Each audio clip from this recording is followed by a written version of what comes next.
Hello everyone, welcome back to channel Guru Inggris Seru.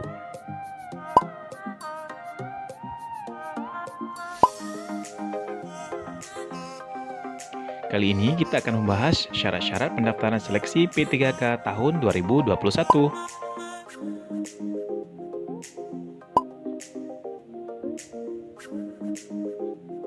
So, tonton sampai habis, jangan lupa subscribe, like, and share.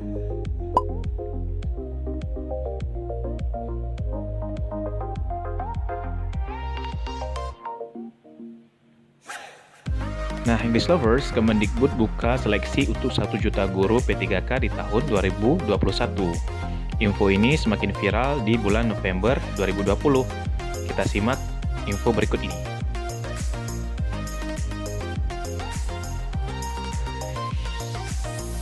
Nah, Kementerian Pendidikan dan Kebudayaan atau Kemendikbud akan membuka seleksi bagi guru honorer atau non-PNS untuk diangkat menjadi pegawai pemerintah dengan perjanjian kerja. Menteri Pendidikan dan Kebudayaan Nadiem Makarim menambahkan, tahun depan disediakan 1 juta formasi guru P3K. Nadiem menerangkan bahwa seleksi nantinya berbeda dengan sebelumnya, di mana peserta, yaitu guru honorer yang gagal di seleksi pertama, dapat kembali mengikuti seleksi di kesempatan berikutnya hingga 3 kali.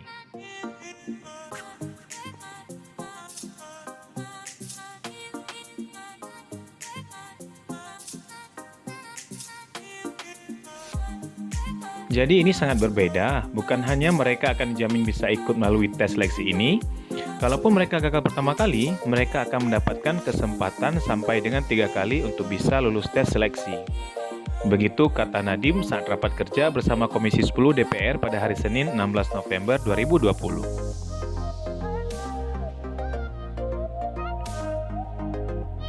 Selain itu, akan disiapkan juga materi-materi pembelajaran mandiri secara online bagi guru yang kemungkinan jadi bahan seleksi, hingga harapannya dapat membantu peserta seleksi P3K untuk bisa lulus tes. Pembelajaran online tersebut itu secara gratis diberikan, dan pembelajaran online secara mandiri juga ada panduan dan bantuan. Jadi ini berbeda dari sebelumnya, kata Nadiem.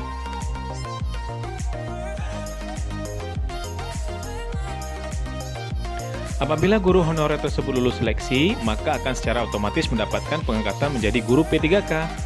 Jadi yang lolos seleksi gajinya akan dianggarkan di tahun 2021 dan seterusnya. Jadi saat ini kami akan bisa mempersiapkan sampai dengan 1 juta guru jika lulus seleksi. Harus lulus seleksi dulu tapi ya, kata Nadiem.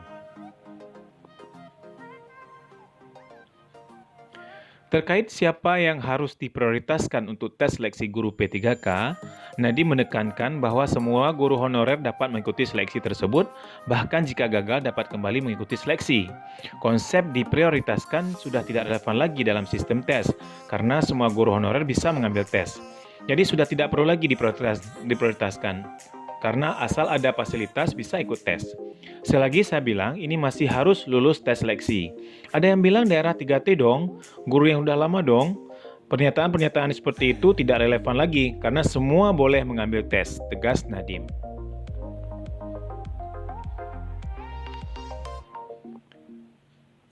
Nah, berikut ini kita lihat Peraturan Pemerintah Republik Indonesia Nomor 49 Tahun 2018 tentang Manajemen Pegawai Pemerintah dengan Perjanjian Kerja atau disebut juga dengan P3K.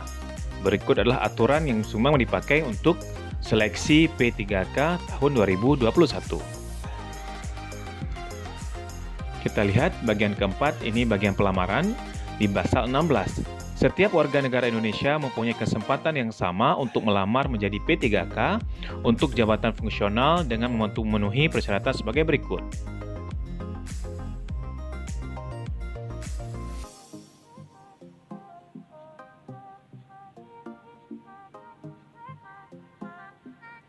Syarat yang pertama adalah usia paling rendah 20 tahun dan paling tinggi 1 tahun sebelum batas usia tertentu pada jabatan yang akan dilamar sesuai dengan ketentuan peraturan perundang-undangan. Jadi berbeda dengan CPNS, P3K ini dia bagi yang lulus seleksi bisa ikut tes umur sebelum pensiun. Ya, batas sebelum pensiun ini masih bisa mengikuti tes seleksi P3K.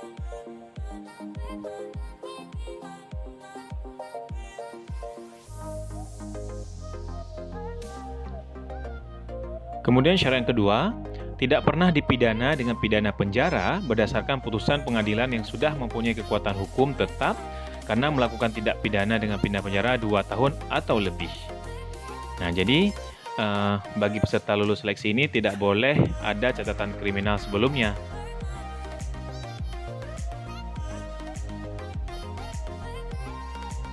Kemudian tidak pernah diberhentikan dengan hormat, tidak atas permintaan sendiri atau tidak dengan hormat sebagai pegawai negeri sipil, P3K, prajurit TNI, anggota kepolisian, atau diberhentikan tidak dengan hormat sebagai pegawai swasta. Jadi yang peserta P3K kali ini adalah betul-betul murni, bukan dari instansi tertentu atau bekas pecatan dari instansi tertentu.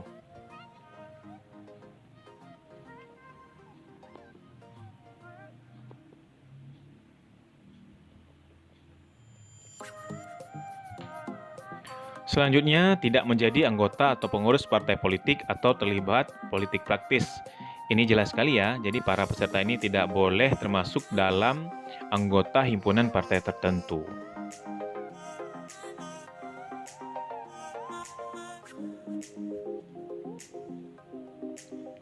Kemudian memiliki kualifikasi pendidikan sesuai dengan persyaratan jabatan. Ini otomatis sesuai dengan kompetensi yang dibuka, maka kita memakai ijazah kita sesuai dengan kualifikasi pendidikan kita sendiri.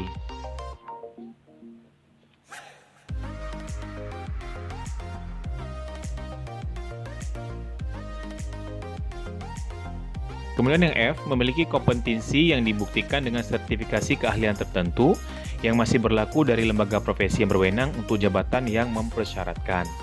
Nah, ini biasanya bagi guru-guru yang sudah bersertifikasi, maka kemungkinan akan diminta sertifikasinya untuk dilampirkan sebagai persyaratan tertentu jika diminta.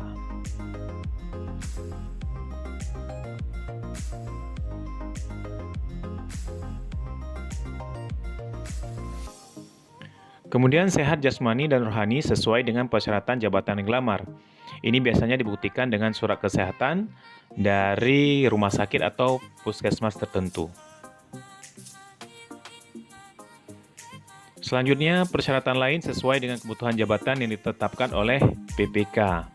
Ini tergantung dari formasi jabatan yang kita lamar.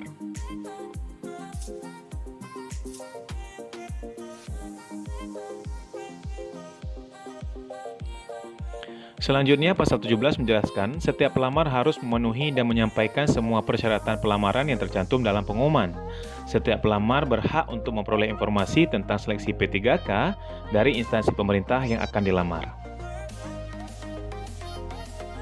Pasal 18, penyampaian semua persyaratan pelamaran sebagaimana dimaksud dalam pasal 17 diterima paling lama 10 hari kerja sebelum pelaksanaan seleksi. Ini sesuai dengan tanggal yang akan dikeluarkan nantinya, tanggal seleksi.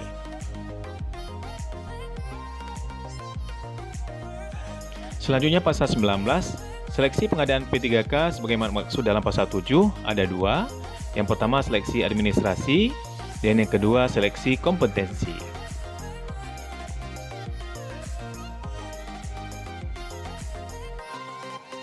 Nah, seleksi administrasi ini sudah pasti yaitu seleksi berkas. Ya, berkas yang dimasukkan oleh si pelamar apakah sesuai dengan persyaratan yang ditempel di pengumuman nantinya.